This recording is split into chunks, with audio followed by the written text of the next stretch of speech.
you going? What are you drinking tonight? Let's keep them flowing. Where do you come from? Where are you going? What are you feeling tonight? And what are you showing? Where do you come from? Where do you come from? Where do you come from? Where do you come from? Where do you come from? Where are you going? What are you drinking tonight? Let's keep them flowing.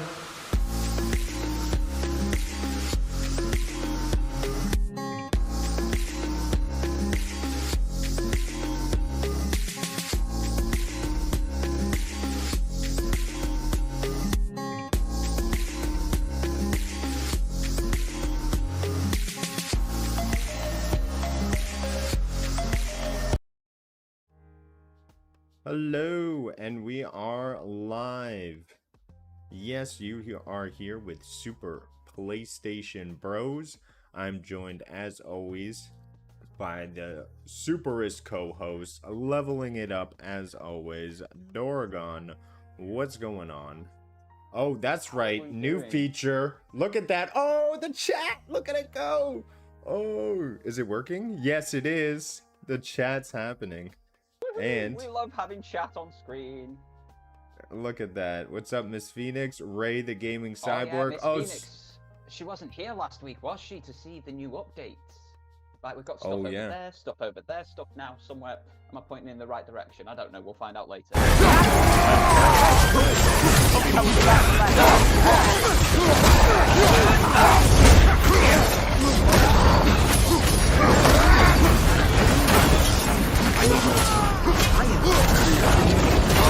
No!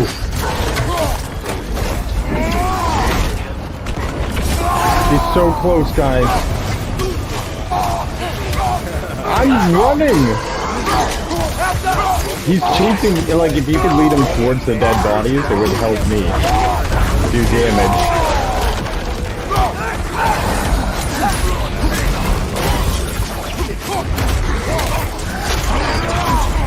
Uh-oh. There we go, there we go. Oh my! Exactly, this is alive. Holy doesn't know. What's the game? Oh my god, we just... Oh my gosh. Okay, see that there. I just wanted to turn it all the way down. I don't even need that. I want the background music. My bad. Sorry, there's some hiccups. Thank you for letting me know about that. Oh my goodness. Kratos screaming at you is one way to get you up in the morning, or reawaken you at the end of your workday, whatever the case may be. Yes. What's going on, everybody? Dorgon, how have you been? What have you been gaming on this week? Tell us about it. I haven't been gaming that much, because there's this little thing on at the moment that we Northern Hemisphere European countries are really invested in, called the Rugby World Cup, and it's on at all the times I would normally game. So I have been sitting watching a lot of rugby over the last week. All of the home nations, so England, Ireland, Scotland and Wales, took home victories over this last weekend, which was amazing for me. Absolutely loved watching those matches. But it does mean that my PlayStation has felt rather neglected. So yeah, I've not been doing a lot of anything.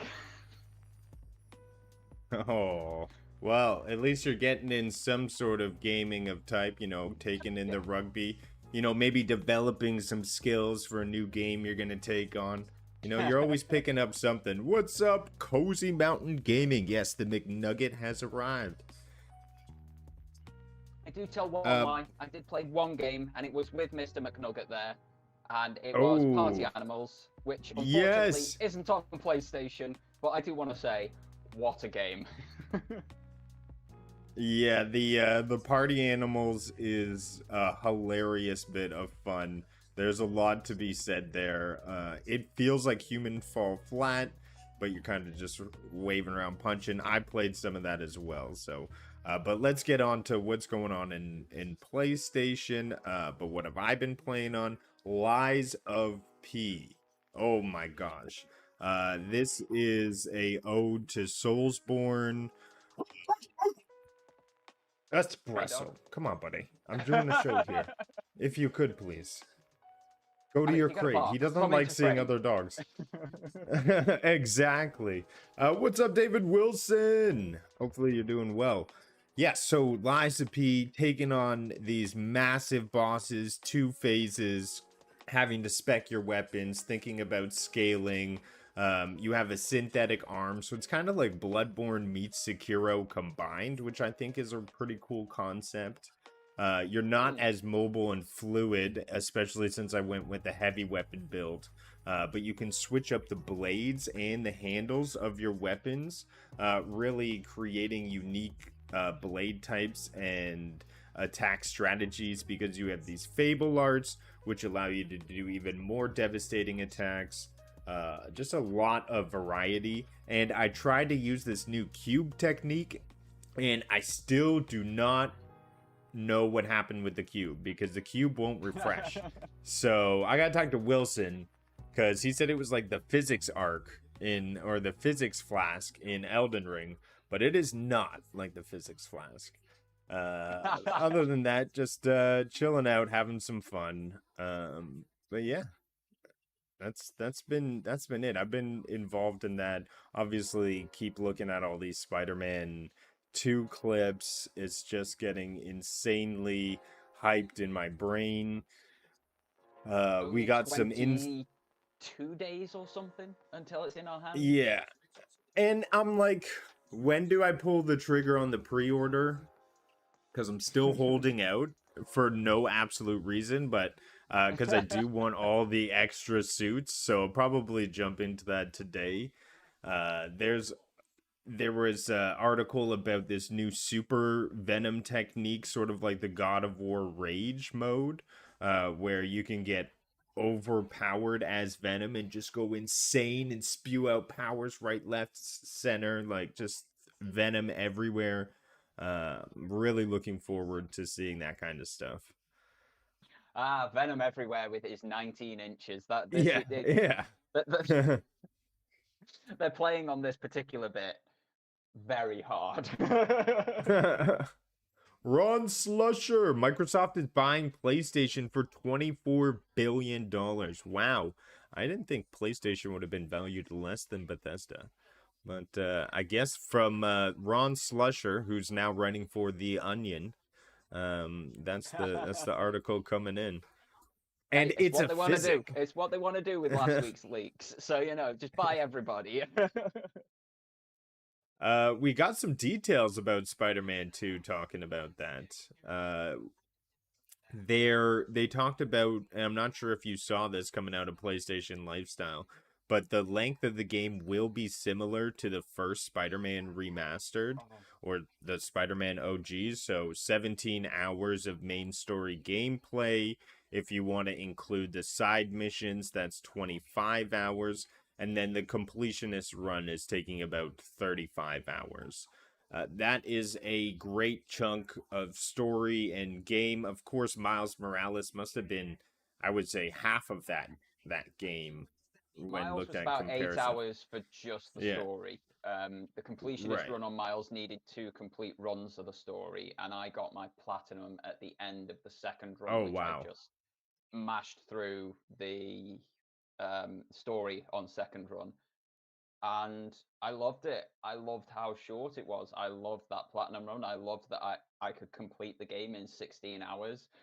We need more shorter games, and it sounds stupid nowadays to say that like a 20-30 hour game is a shorter game, when we were moaning that God of War 3 was only 10 hours 13 years ago. Like, it's a bit mad, but we have had so many games coming out with multi-100-hour campaigns, let alone all of the side content, multi-100-hour campaigns this year. And it's nice to have something that is quite finite in its design. I'm really looking forward to playing a game that I can finish in real life terms. Most of us don't sit around at home every single day just playing video games. Most of us have jobs to go to, or have companies that we're running, or whatever the case may be. So having something that fits in with that sort of life bring it. Like we need more of them, and a lot more of them. Yeah, absolutely. What's going on? Cozy Mountain Gaming is apparently writing for the Onion as well, saying Apple is buying PlayStation. It took me 17 hours to beat Spider-Man and 7 hours to beat Miles, so similar to what we are saying here. And Lo-Fi Monk, what's going on? Hopefully you're doing well. Okay, and if you want to get the Wish Stones in Liza P, you need to complete quest lines or spend gold coined. Yeah, now you tell me.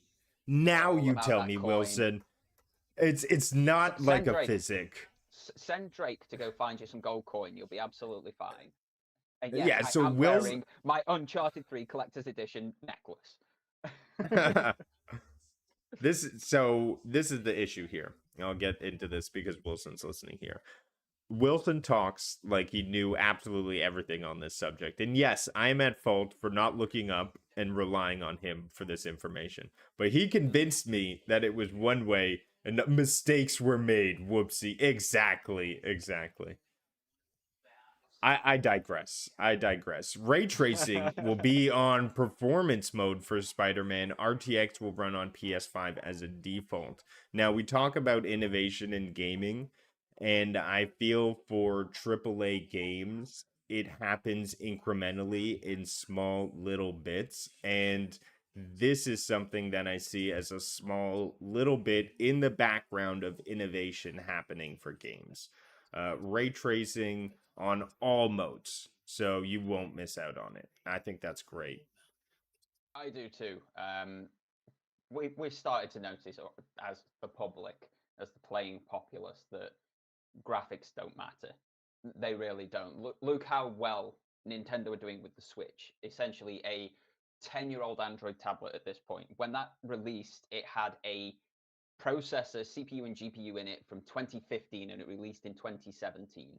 And they are showing us amazing experiences that don't need the best graphics in the world. They don't need this hyper realism. You don't need to see every pore on everybody's face. Like, I mean, just look at me at this moment. You don't want to see everything. It's a bit too much for you, sort of thing. So we don't need to see all of that. The gameplay experience is better, and something like ray traced reflections in a cityscape game like Spider-Man, it's important. It makes sense, and I'm glad that it's there in every single mode. You can have it at the 60 frames per second, at the 45 frames per second, at the 30 frames per second. All it does is change the level of the graphics. And for most of us, we don't know the difference between what 1800p and 4K looks like. Most people don't know the difference between HD, sub HD, and quad HD. So it's a good move from Insomniac, that one, and it's an incredible feat for their engine in-house to be able to do that, because no one else on any platform has been able to do that. This is an Insomniac innovation, and hopefully it pushes other studios to do better, do more. Shout out to Obi Rose Kenobi jumping in. When are we getting back into the cantina? Let's get some fights going on. Thanks for dropping in. Absolutely, man. I 100% agree. I think Insomniac's able to do this because they don't sleep, right? That's in the names, right? They're just working day and night to bring ray tracing to the performance mode, to the quality mode, and to the cinematic mode. They have 3 choices, right? Yeah. Is it Most of the fidelity? games only have 2. Yeah. Demon Souls I think only had 2 as well. So this is kind of a evolution from that. Even so, like, they keep stepping up their game at PlayStation in terms of choice for playstyle. And for me, I'm addicted to 60 FPS now. I feel like that is the only way I can play and not feel kind of nauseated now. It's VR has tough. got me addicted to 120. Because Oh you can no. crank that headset up to 120, and you can play your flat screen games in the VR headset at 120 frames and 4K. It's a ridiculous bit of kit. But when I go from playing one of those games that utilizes those high frame rates, so like Horizon Call of the Mountain only does 90 frames per second, but that 90 to 60 is noticeable. You really do notice it. But Beat Saber does 120, and then I go from playing that to I have played, as we said, Party Animals, and I played a bit of the what's the beta that's been on recently? The Destiny-like, can't quite The remember. First Descendants. First Descendant, yeah, played that. And they're super smooth at 60, absolutely flawless 60 frames per second performance, but it feels like it's chugging after experiencing that 120. So yeah, it's one of those, when you step up, you notice the drops back down. I'm hoping to not feel too bad on the 60 frames on Spider-Man when it comes out, but we'll see. Yeah, maybe I shouldn't try 120 then, because then I won't be able to go back. Final Fantasy VII Rebirth will be a 3-month exclusive to PS5, and then it'll release on PC. This seems to be the new, a new standard, as we'll see. Final Fantasy 16, was it, is on a 6-month exclusive It's to not even PC. on a timed exclusive to PC. It's a case of they need to finish porting it to PC, which they reckon will take 6 months. The original plan was to release basically alongside one another, but the PlayStation 5 development happened way better than the PC development because there's so many different versions of PCs out there. So to get it running on your top end and your low end, it takes a lot more work. So yeah, I'm surprised that it's going to PC when the 7 remake hasn't, but maybe this is a precursor so that they can get like a bundle of the 7 remake and Rebirth together. Yeah, it's an odd move. Set. Yeah, Let's put very 2 odd move before to give you 1. the second bit, but not the first bit. It's yeah, like you say, a little bit odd, but hey, it's a precursor hopefully, and the more of these amazing experiences that people on other platforms get to have, the better. Because if they're coming here first, it's going to make people want to come here first. Ron, It boosts people's ecosystems. It's you just made me positive. chuckle. Next game is Final Fantasy VII Abortion. Oh my god. You made me chuckle. Congratulations. We can't take Ron anywhere. We literally can't take him anywhere. Yeah. Well, if you're gonna download it on your PC, make room for the over 150 gigabytes of data and 100 hours of content, they say, for a completionist run. This game is going to be absolutely massive. Not only that, it's a 1-to-1 recreation of the original map. Did you play the original Final Fantasy? I played Seven? the original Sorry. Final Fantasy VII. Yes, I played it on the PlayStation Wow. 1. There was about 5 or 6 of us gathered around a teeny tiny 13-inch 4:3 aspect ratio CRT TV in my dining room, and we were just playing the game, moving the dog to get the next disc to put in the console because it came on 4 discs. Final Fantasy VII on the PlayStation 1. Bear in mind, this was like 8-bit, 16-bit graphics. It was an amazing experience, but to do a 1-to-1 recreation of that in today's graphics with today's scale, that's going to be monstrous. But they did it so well in the FF7 remake from a few years back, and they've just improved since then. I'm hoping it's just going to be as flawless and great an experience as we had with Final Fantasy VII remake. Yeah. I can't wait. I mean, watching all the footage of the game makes me want to jump into the first one that we have because as a PlayStation sin I'm committing right now, I have never played Final Fantasy. They're not going to be for everyone. Every single Right. Final Fantasy is different. The 2 that I've really enjoyed are 7 and 16, which gives you 11 in the middle. No, sorry, 8 in the middle, 9 in the middle. Maths is hard, I don't know. Some in the middle, near around the 10 mark, that didn't appeal to me. 8 had the Gunblade, which is one of the greatest weapon creations ever. And I love it for the Gunblade. But beyond that, like, not a lot of it spoke to me. It just felt like 7 again, and I'd already played that for about 100 hours. Then 9, similar. 10 changed it up a bit, and I tried to play 10 on the PSP, the actual PSP, not the god-awful excuse that's coming out later this year for PSP. I've tried to play it there, single thumbstick, cramped screen, and 100-hour RPG. They don't mix that well. Let's just say it that way. But yeah, nothing's really spoken to me. 13's combat I enjoyed, but the story didn't grab me. 14 is an online MMORPG, and 15 was pushing a car for 3 hours at the start of the game. So yeah, some of them are going to grab you, some of them aren't. I've played two. I played that way back when, but it depends. And give them a go. Like most of them are available in some way, shape, or form for either dirt cheap or PlayStation Plus has quite a few of them at the moment, including the Final Fantasy VII remake and the middle one between remake and rebirth as well. I can't remember the name of it, but they've got a lot on PlayStation Plus at the moment if you've got extra or premium. Give them a go. Yeah. If worst Final happens, you don't Fantasy like them. 16, the demo, like Cowboy's saying, was really awesome. Like, I enjoyed my time with the demo. What I would be interested in playing is going back and playing Final Fantasy 7, like Phoenix is saying, one of the best in the series. And is Obi right there in saying it would only take 18 hours Yes, for bear in Final Fantasy? mind Because it seems the like a final. huge game. Bear in mind the Final Fantasy VII remake is disc one from the PlayStation 1 era.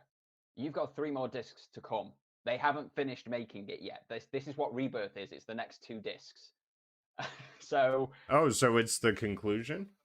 yes, it's concluding. Or it's still Final Fantasy VII. It's still the same story being Okay. remade, but they've twisted it and changed it in the remake. So they've updated all of the mechanics to make much more sense in the modern world, and they've changed the story to keep players on their toes.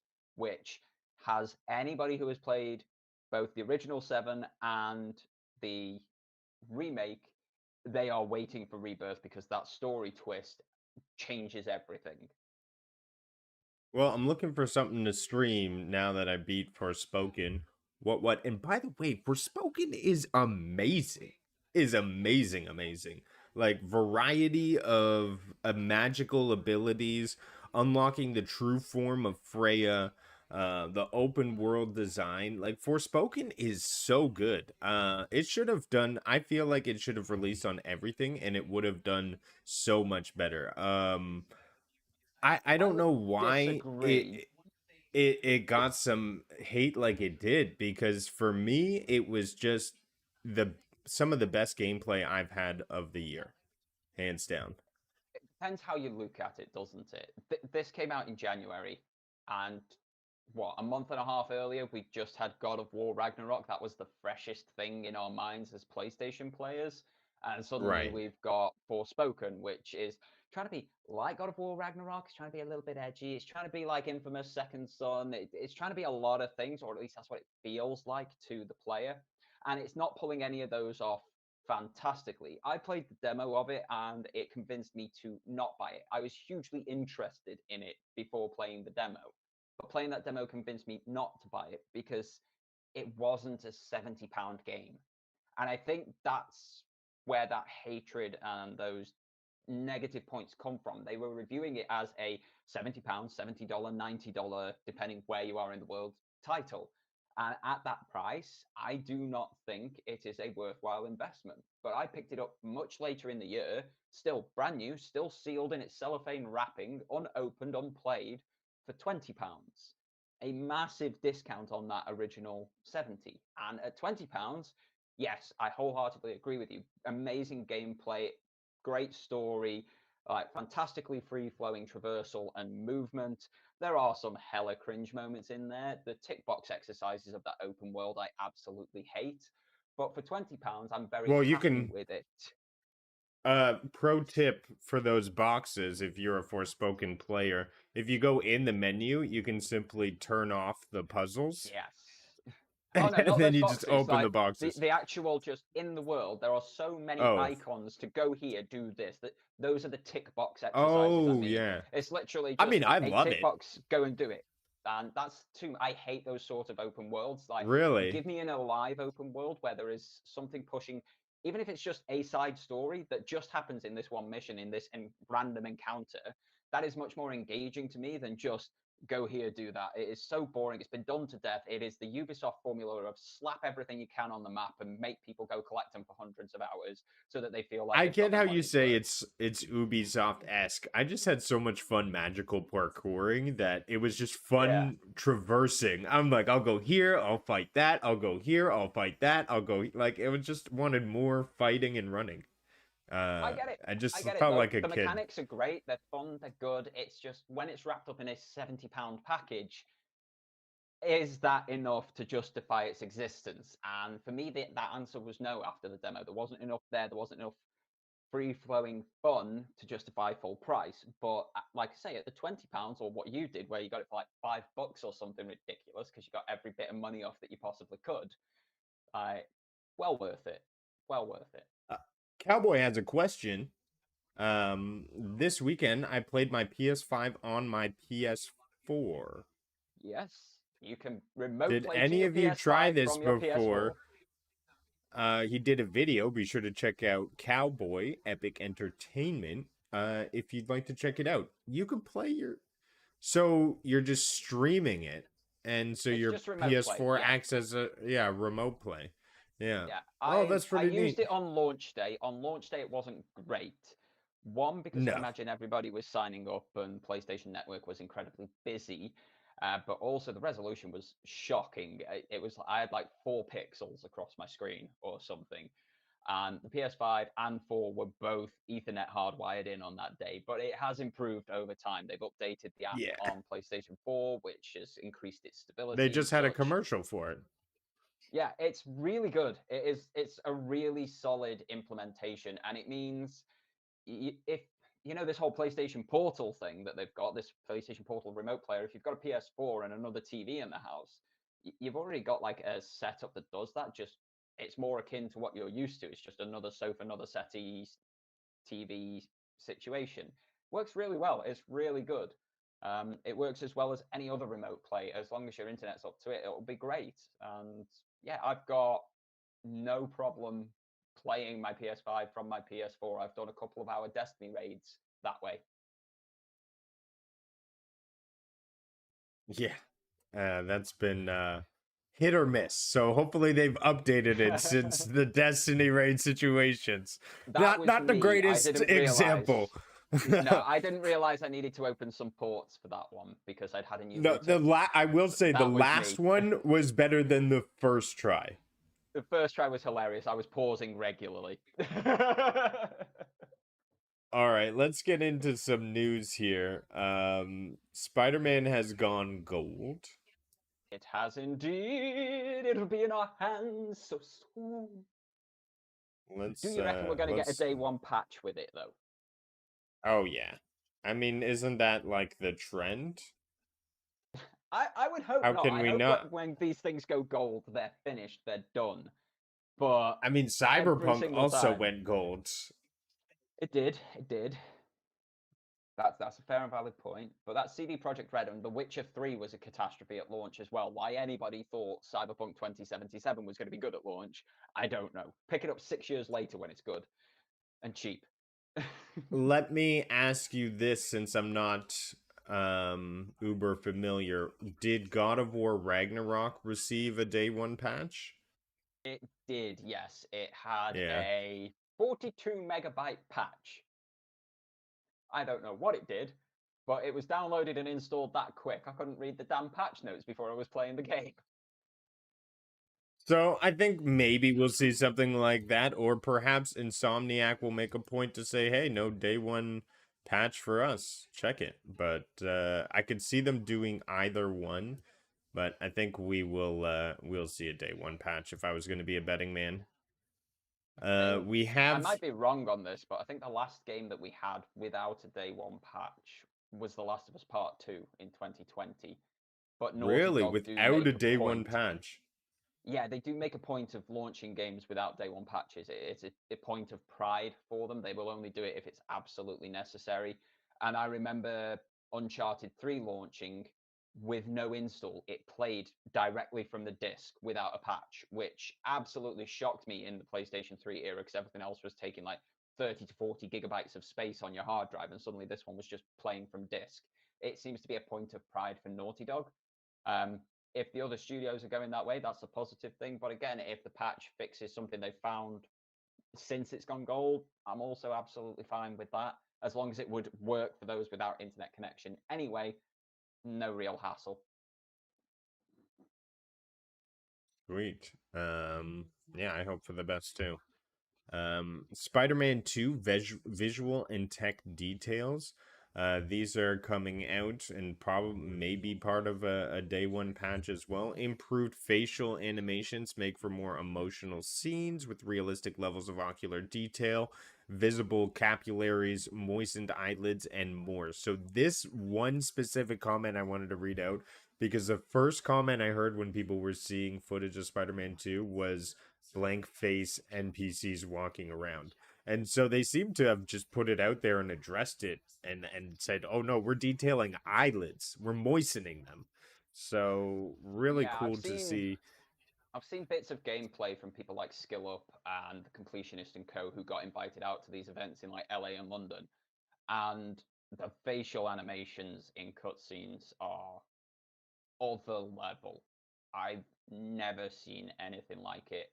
And that's including things like Final Fantasy 16, God of War Ragnarok, Cyberpunk 2077. Like the animations that are in this game they're mind blowing. Whether that impacts you differently, more emotionally, I don't know. I haven't played the story. I can't say. Anybody who's played the previous two games, which you should do before picking up Spider-Man 2, because apparently it leads straight in, it's already fully emotionally charged for both protagonists. So it's going to be very interesting to see how this one goes. But yeah, what I've seen is phenomenal. Obi's got a question. Why do they do day one patches? Do you have an insight into it? I just assume it's to change anything that's game breaking that may have come up due to a full scale launch, but you may have more insight. It could be for any number of reasons. Probably one of the more famous ones is they have a due date that they need to send the game off to the printers so that it can go gold onto disc. That's what going gold means. It's printed onto disc and it's heading out to retailers. So you've got a date that game has to go out. But you might have another month or two before the game actually launches when it goes gold. And you might improve something as a developer. You might make a last minute change. Like in the first Spider-Man, they had in it a marriage proposal for somebody on one of the cinemas because they've got this good relationship with the studio. But then he and his to-be fiance broke up before the game launched. And so they put a different message on there before launch as part of that day one patch. It could be they have found bugs in their continued playtesting, because playtesters will continue to play these games right up to the launch day. And if they can squash a bug before it gets in public hands on launch day, they will do so. Sometimes it's to finish the game, as we've just spoken about, and sometimes it's just a subtitle thing or a typo thing that they've noticed. There's a number of reasons, any number of reasons out there for a day one patch to be in a game. It just depends on the particular studio. Nice. So yeah, variety of reasons. Thank you, Dorgon. I look forward to this one because I like the vibrations on the controllers. I wonder what this will mean. Full use of DualSense symbiote black suit is hypersensitive to sound. Will that mean like don't talk loudly into your controller or it'll affect the Venom suit? I doubt that, but maybe you'll just feel the shakes whenever you hear sound. Suit, yeah, will give you feedback through the haptics. That's what I'm imagining there. So again, we've seen footage of Peter going into the church. Anybody who has read the comics, watched the 1994 animated show, seen the Tobey Maguire movies, or any of the other subsequent Marvel comics shows, cartoons, and what have you, they know the story of Venom. Like Peter goes into a church, hits a bell around a bit to rip Venom off him. I imagine that's going to be a huge moment, and that controller is going to be going mad in your hands. But I imagine it's also going to be like ground level with car horns. The symbiote is incredibly sensitive to sound, as anybody who knows anything about Spider-Man knows. So car horns whilst you're on street level? Are you going to feel that sort of feedback? Is it going to be useful in some stealth situations where you can feel where an enemy is or hear where an enemy is, that sort of thing? I'm very intrigued to see how they use it. Insomniac have used the DualSense okay in Spider-Man previously with Miles Morales and Remastered, but they used it phenomenally well in Ratchet and Clank Rift Apart. So I'm hoping more that leaning with Spider-Man 2. But we'll see. It's only 20-something days away at this point. Yeah. So a lot of speculation, but we'll see. I'm jealous that the people got the inside look. I mean, Sony PlayStation, if you're watching, please feel free to give Dorgon or I an early access to Spider-Man 2 or your next games like this one coming up, which I wanted to say I was shocked, and I think it's great for the launch edition of Helldivers 2 to come in at $40. I think it's a great way to bring more people into the multiplayer. Do I wish it was a PS Plus day and date release? Yes. Yes. Am I worried now that the PS Plus servers would not be able to take a huge day and date release? Similar to what we see on Xbox's side. I also think that as well. And I think that's their strategy. Hey, this is a great move, I think. Bring it to $40. Make it more accessible for everyone. Everyone get Helldivers too, so we can just blow up aliens. Yeah, it's that sort of fun co-op party game thing. Helldivers is meant to be ridiculous. It's not meant to be a serious game. You're not meant to take it seriously. I didn't take the first one seriously, and I enjoyed it immensely because of that.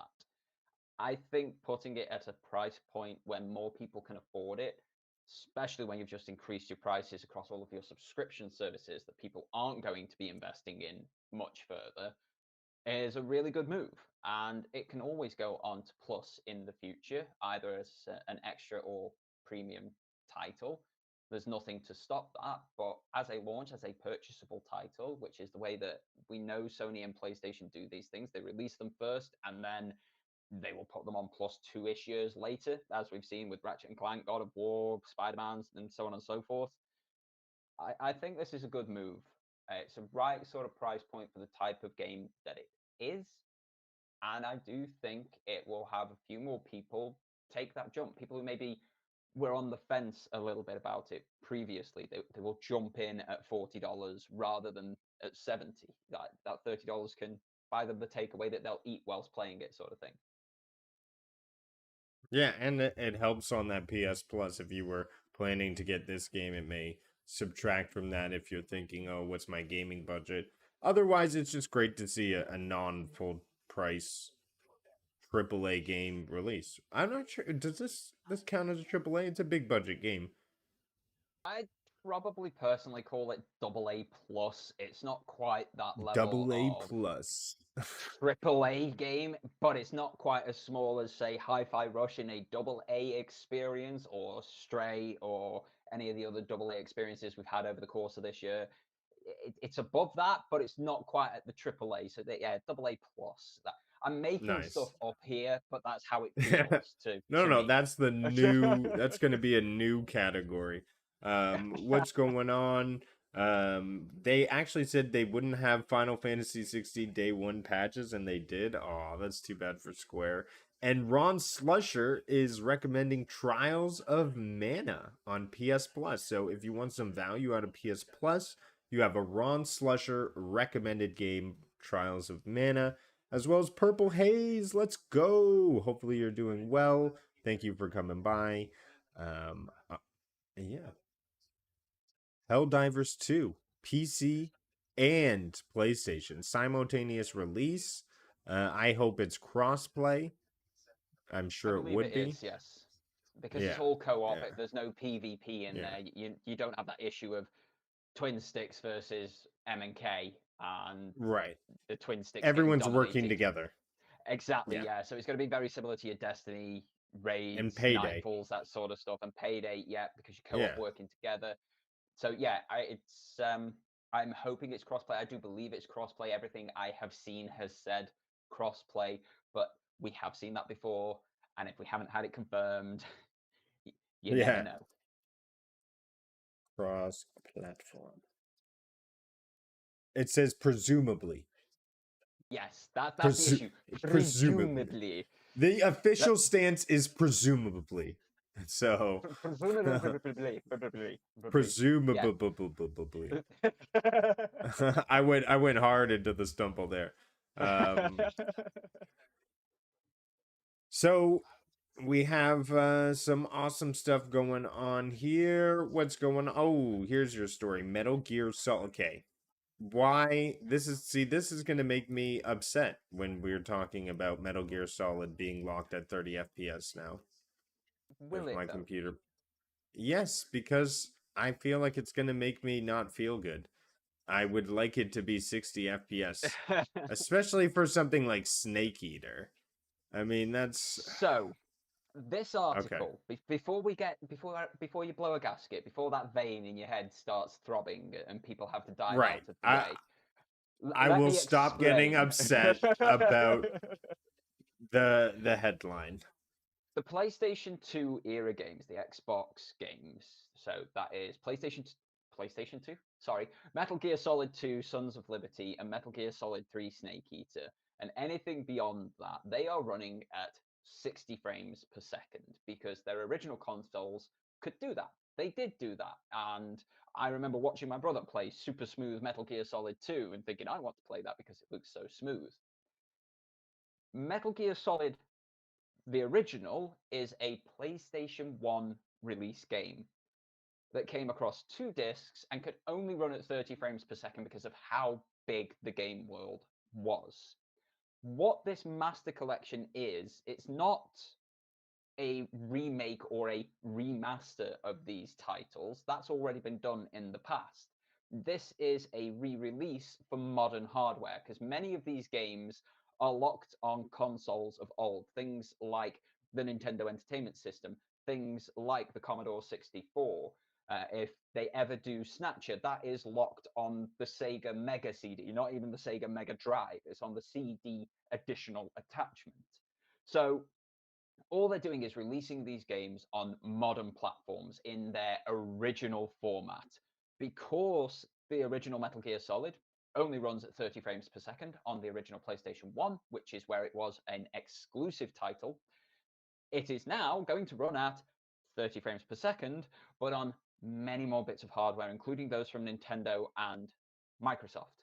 So it's a positive thing in that you get to play this amazing game in all its original glory, but you have to realize that it is its original glory, which includes its original frame rates. So those things from the even earlier consoles are also going to be running at different frame rates just because of how they were made.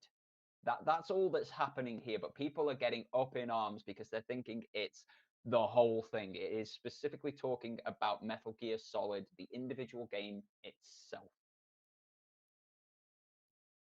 I get it. It's another port to bring old games to the new hardware, similar Yes. to what we saw out of Red Dead. I just feel if we're bringing it to modern hardware, maybe bring it up to specs, but it is what it is, and Hard to I do with will. some of those games. The likes of Metal Yeah. Gear Solid, it's 32-bit. It's a very... There's only so much polishing you can do of crap. Right, but Um, the Super NES was 60 FPS. yes, so that will be running at 60 Locked. FPS. I don't understand why they couldn't do that with Metal Gear. I mean, it's a non-canon game, that one. Like, it shouldn't be included anyway because Kojima hates it, but they're throwing it in there because it's got Metal Gear Solid in the name, sort of thing, or Metal Gear Yeah. in the name.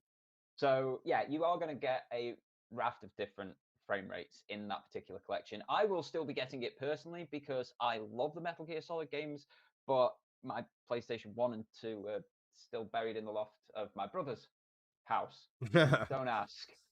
He's half-inched them from me for a while, and I haven't had them back yet. So this will mean I get to play them again, and in the comfort of holding a DualSense rather than that itty bitty original PlayStation controller.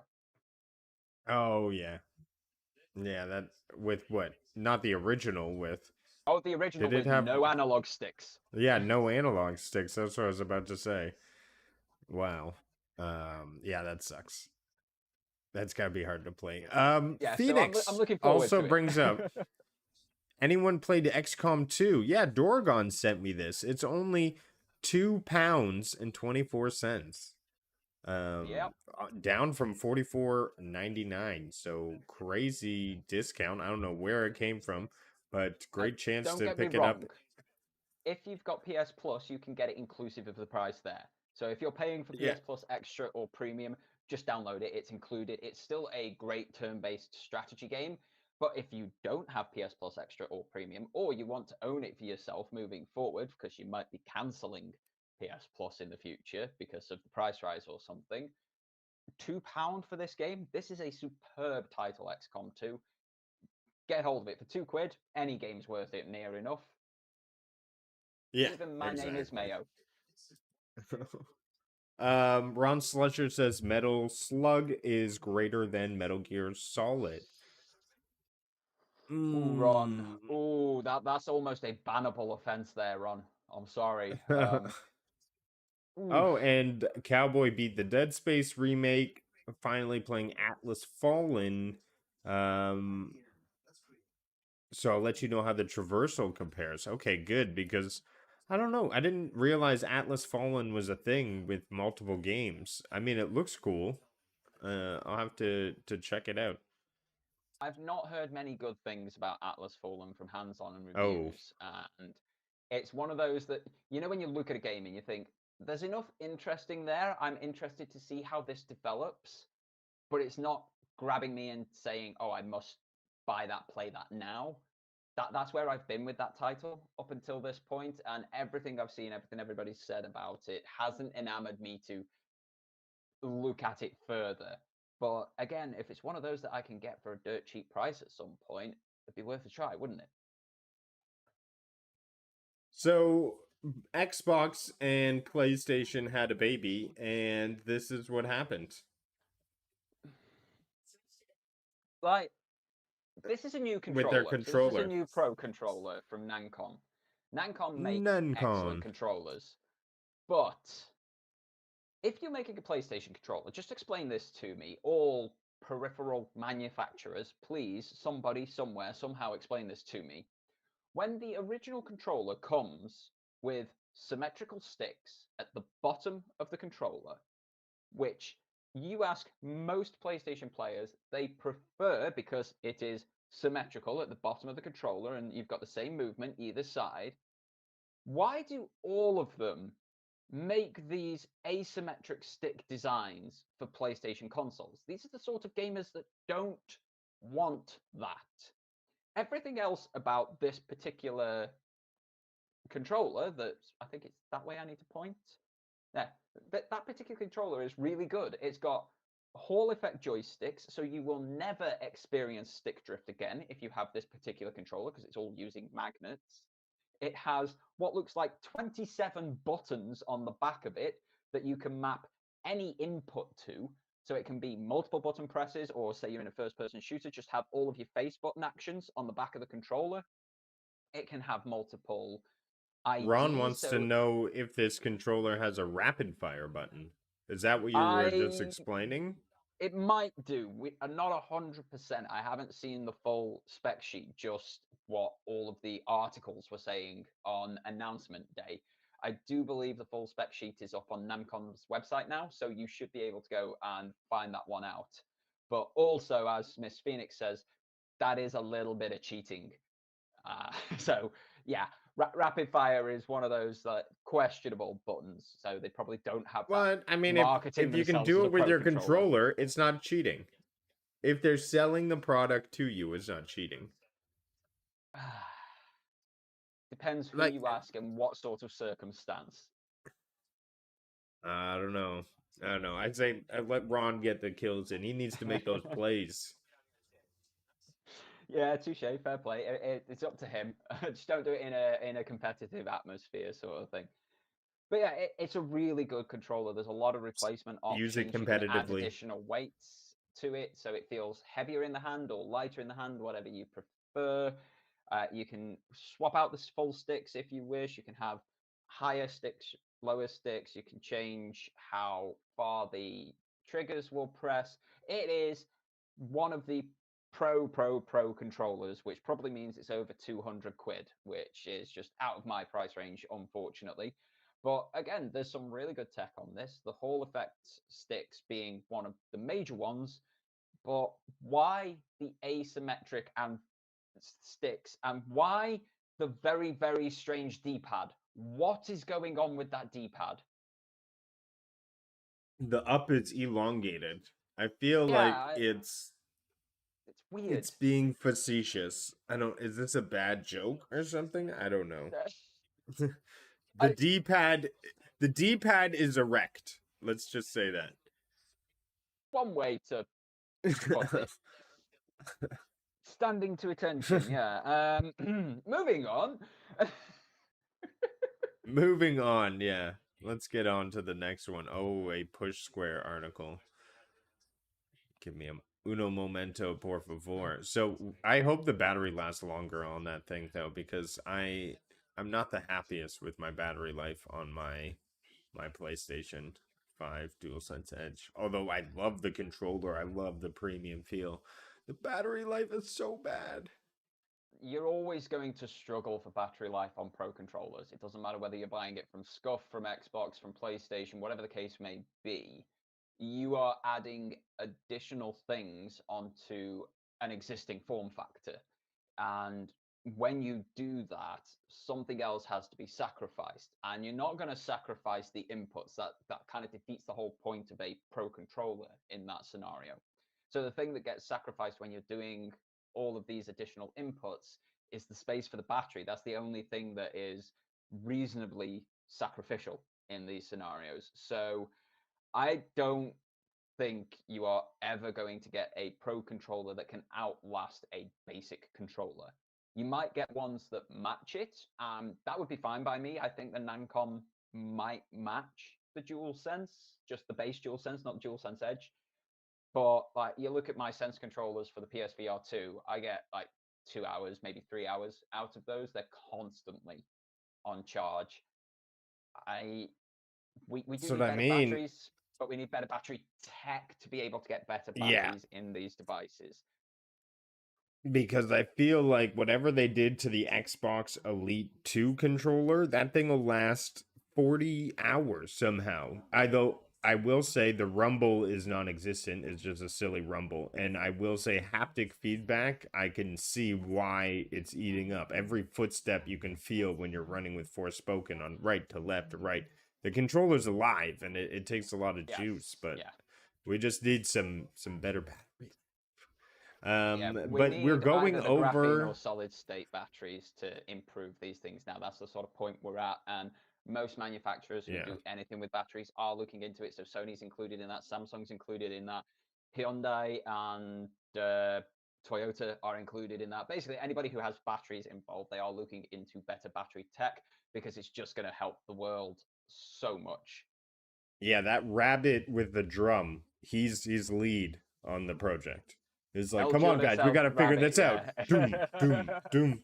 Do you have the Energizer Bunny Rabbit in England? We have the Energizer Bunny. We've got a Duracell one as well, because he outruns everybody, because Duracell lasts longer according to their advertising.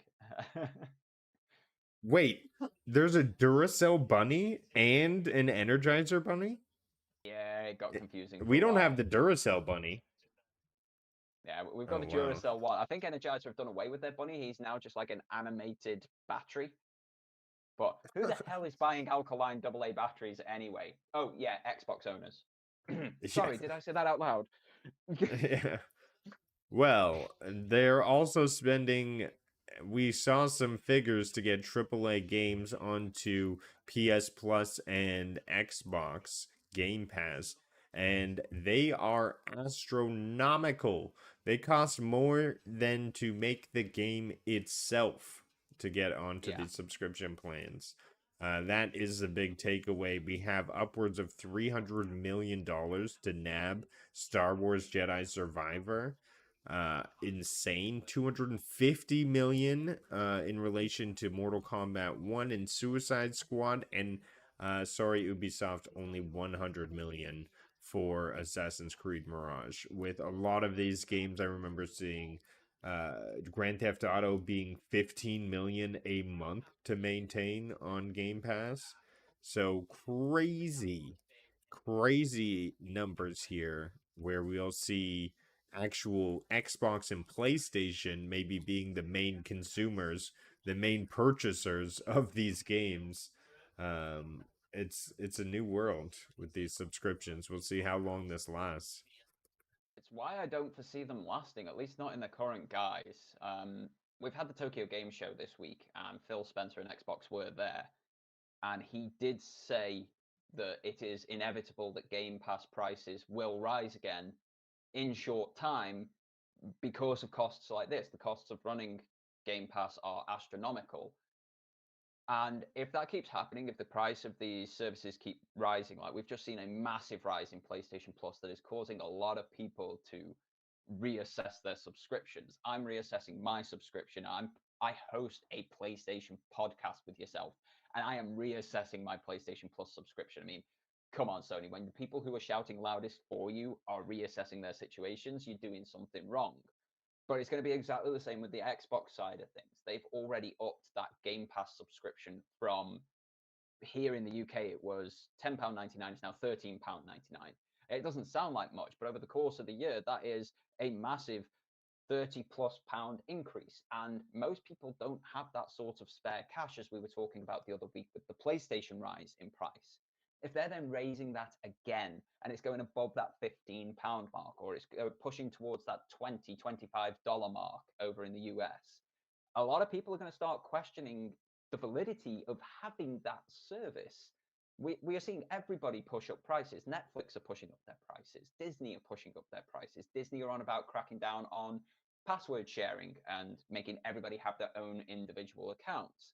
We are seeing Amazon, Ocado, Walmart and co. all increasing their subscription prices because these, while they have this turnover of stuff coming in, they've set them up to be great value for the customer for so long, but it's hurting the companies that are making these services, offering these services. Game Pass said once upon a time that it was in profitability, but they're also on about leaving gaming in general if they don't have over 37 million subscribers by 2027. How are you going to get that when you've got every Xbox gamer already on Game Pass, sort of thing? It's just showing that this whole subscription first ethos is not the way for the industry to move. It's not going to drive innovation because you've got Jedi Fallen Order made back every single bit of its development costs and a bit more by just being on Game Pass, and then it's sold on every other platform. Why would they bother to innovate to make that game when they can just cash it in, put a new skin on the old game, maybe tell a slightly different story, and away you go? It's going to crush innovation, and we've seen it crushing innovation already. But then it's homogenizing things as well because people aren't doing stuff with their games.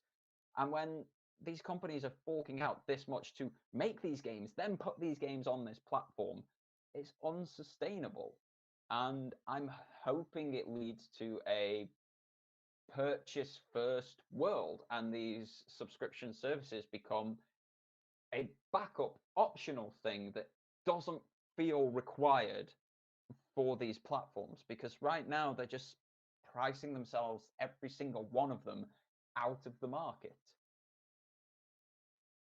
Yeah, and that's a future I'm scared of, when the priority and the motivation to make a game doesn't become innovation and capture as many people as possible, but it becomes, let's recycle the same thing we already made under the same IP to just get this Game Pass money or this subscription money. So the marketplace will dictate where we go forward, and we'll be here to document it along the way. And you know who will be with you by your side, giving you sweet cuddles? I know where we're going for this finish up. I am ready. The Astrobot. Look at this. He's a little plushie. We talked about the Astro trademark. This We may did. be what was it associated with. Get I ready for hope it's not cuddly just joy. this. I hope it's not just this, but my God, look at him. Look at him. He is so dang cute. Like, Look at everybody wants Astrobot plushie. Everybody wants it. that. Oh, Miss Phoenix is in on it. Oh my God, I need this. Yeah, she's in. Hey, Ghost Strats. Thanks for stopping by. Hopefully you're doing well. Get ready to cuddle joy. Oh my, I can't let my dog get a hold of this. It's now available, by the way. It's But available it's for a purchase US right now. store. The US store, is that right? Oh my gosh. That was the Don't- one in the article that I found. I imagine it is available worldwide. It would be very silly to just offer Astro in just the US. Very silly. Because how many people in here have just gone, I must have it? Like we've got Wibble Oh, Sniffy yeah. saying it, Miss Phoenix, Ghost Strats is almost in. He doesn't know Oh, what it is, yes. but he wants it.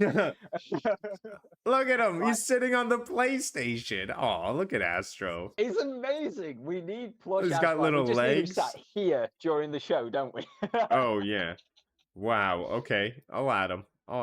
We'll see. We'll maybe have him Like, sit him in the corner. it's But, so yeah. good. Like, oh, he's so Very. cute. This is marketing at its best. This is what they should have been doing with Astro all along. He is very much the PlayStation mascot now. He has become that. But yeah, like 32 American dollars, people. Break out your wallets for an officially licensed PlayStation product, and that is the Astros Playroom plushie. it's amazing. It's like it's such a happy way to fit. Like you look at him. You can't not smile like a moron. Yeah. Love it. Well, Absolutely love it. let's jump into, as we round out the show, I just want to talk briefly on the PlayStation blog, as we haven't jumped too much into it. The Paper Beast Enhanced Edition. This is coming to PlayStation VR 2 this Indeed. week. And it looked to me, when I was reading through the article, this is also available on PlayStation as PS5 as well as PSVR 2. And it looked like you sort of just create the world around you and manipulate things. Do you have more Right. insight into it? It was a PlayStation VR 1 game, so when it says available okay. on PlayStation 5, what is happening is it's getting an upgrade to the PlayStation 5 / PSVR 2. And it appears to be a free upgrade. I got given Paper Beasts as a PlayStation Plus title many years back as part of PSVR 1. I didn't have the PSVR 1, so I never played it, but I can now download it and use it with my PSVR 2.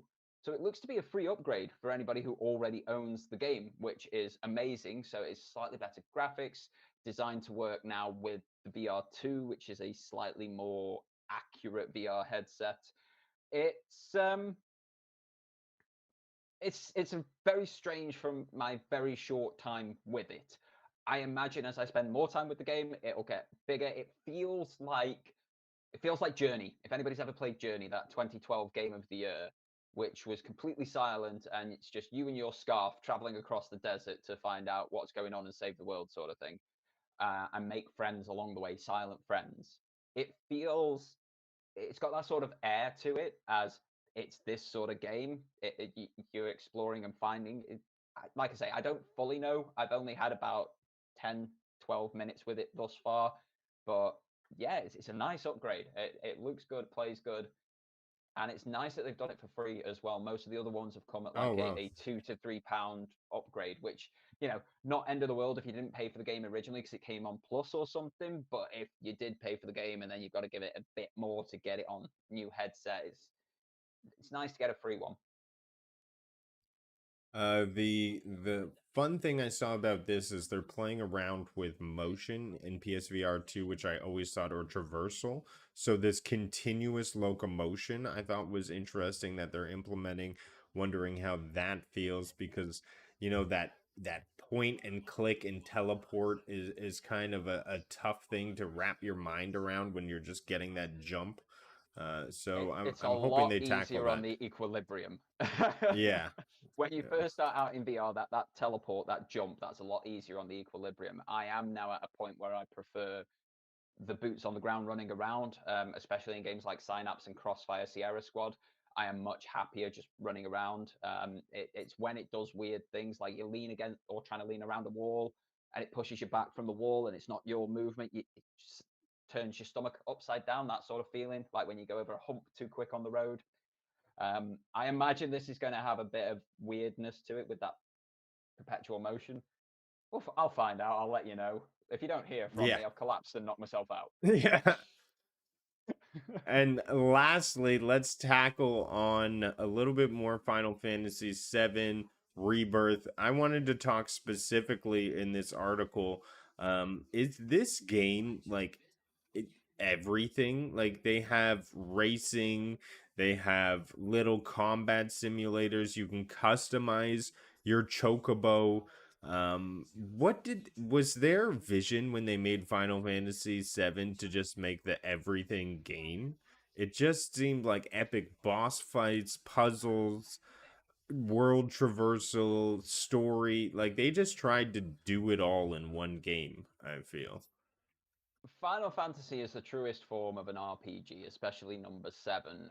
And the truest form of an RPG is you can do literally anything. Look at The Witcher 3. It spun out an actual card game called Gwent. That was only in that game. That's not in any previous Witcher games. It's not in any of the novels or anything like that. It's not in the TV show. It is literally just from The Witcher 3. But because that card game got people so invested, it spun it out into its own thing. And RPGs of all descriptions have done this for ages. You will have seen it in Horizon Forbidden West with the chess type game that they've got in there. Assassin's Creed Valhalla had it with the dice throw and the icons that you have to move around. There has always been side content in Final Fantasies that is completely weird and wonderful. Chocobo racing makes perfect sense. We have horse racing in our world, and we used horses in combat and everything else. So, Chocobo racing makes perfect sense. But Final Fantasy VII, they really wanted to see how far they could push the original PlayStation. They wanted to see what they could cram in there.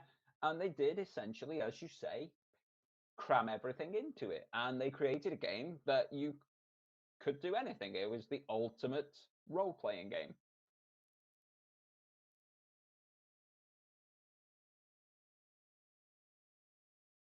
Well, they definitely accomplished it. They pulled in a massive audience, and I look forward to jumping into the world. Like the fact that they just have everything in this game just makes me want to experience it. And plus, I came off of a Square Enix game that gave me a lot of fun, so I'm curious to say the least. And look forward to trying it out, and I'll let everyone know how it is. But that about wraps it up for us this week with Super PlayStation Bros. I want to thank everyone for coming hanging out with us this week. Dorgon, what have you got going on? Tell us about it before we head off. I know you've been doing some editing in the background. I'm not at the editing point just yet. I'm currently going through the review process, so I'm using the item at the moment that has been sent to me for review. I'm starting the scripting process this week, so it's probably going to be next week that I edit that one together. And it might be the week after that you see it, unless I actually have a good flow. But I'm also learning a new editing software because it's a one-time purchase, not an ongoing subscription. So we'll see how well that goes. Could be a bit longer whilst I'm learning that one. But yeah, I'm in the midst of the review process at the moment for a PSVR 2 accessory. Ooh. I guess we can't know what the accessory is. We have to I could wait. tell you, Now I'm but you'll have curious. to wait for the I'm show. curious. Now I have to wait for the video. All right, I see how it is.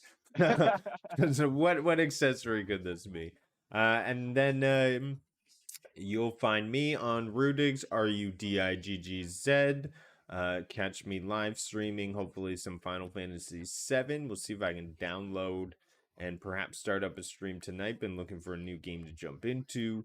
Other than that, maybe playing some Animal Party with my friends. Sorry, PlayStation. Oh, In 1 but- hour, he's doing that one. Make sure you're there. 1 hour. Less than that now. 50 minutes. 50 minutes. Yes. Party Animals, Rudig's channel. Go, go, go. Yeah. Other than that, you know where you'll find me, X, Threads, migrating more to Threads nowadays. But yeah, catch you later.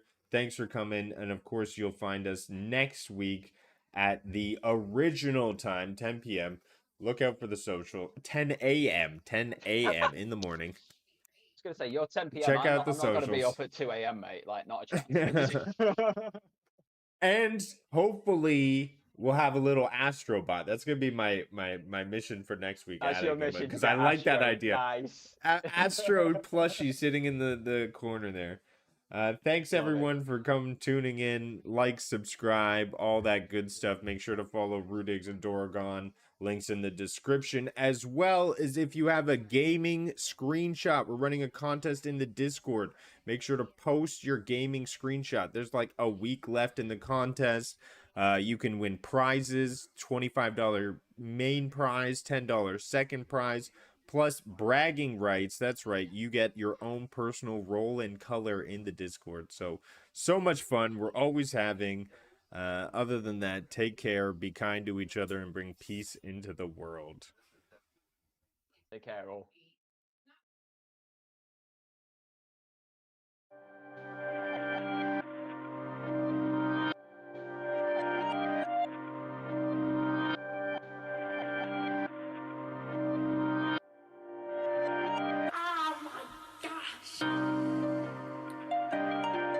Grove.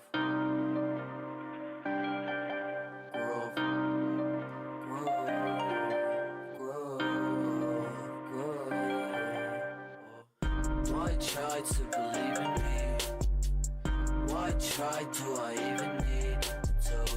I die with the season leaves.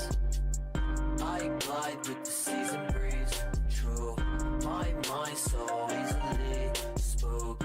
I ride just to be the me. Oh, finds hype super decently smooth.